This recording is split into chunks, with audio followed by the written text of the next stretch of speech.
જય માતાજી મિત્રો, આજ છે આપણો ડે 5 ને જવાનું હતું સાપો બાંધવા ભાઈબંધના ભત્રીજાને। ત્યાંથી આપણે આવી ગયા તો ધોરીપોરે હતા, જોયું તો હણવર હાર બનાવરાવતા હતા। અગાઉ ન કહી દેવાય, હણવરના મગજ બ્યાન મારી ગયા। સાપો બાપો બાંધીને આપણે થઈ ગયા રિટર્ન, કેમ કે જવાનું હતું જીબી ઓફિસે મીટર નાખવા। 11 નંબરની ગાડી પકડીને આપણે નીકળી ગયા જીબી ઓફિસ જવા તરફ।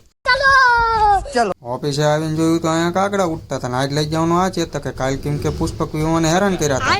પગેલા પહોંચ્યા તો ચેતકે અવાજ કર્યો કે હવે ખાવું પડશે, નકર હલાય છે નહીં। નાયરા પંપે ઊભા રહીને આપણે એને ખવડાવી દીધું 100 રૂપિયાનું ખાવાનું। ને મનીભાઈને ને આપણે અત્યારે છત્રીનો આંકડો હાલે, એટલે બહુ જાજુ હોય નહીં એમાં। આપણે નીકળી ગયા હતા ટુવાની સીમમાં, કેમ કે આપણે અહીંયા મીટર નાખવાનું હતું। મીટર નાખીને દઈ ગયા રિટર્ન તા એ ભાઈ વાયા વાયા કે હાલો નાલો સોડા પીવા, તો સોડા પીવા એમની વાયા વાયા નીકળી ગયા ને ભાઈની વાયા વાયા આપણે જવા દીધું। અને ત્યાં પહોંચ્યા હતા એ ભાઈએ લઈ લીધી સિંગ ને સોડા ને 2 માવા। ભાઈનું કરી નાખ્યું હતું આપણે ગતુડું।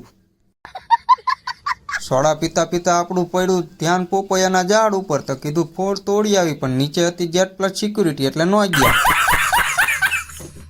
રિટર્નમાં કરી લીધા ખજૂરીવાળા મેરડીમાંના દર્શન ને આપણે મળીએ કાલના વ્લોગમાં। આજના વ્લોગમાં આટલું જ તે। જય માતાજી।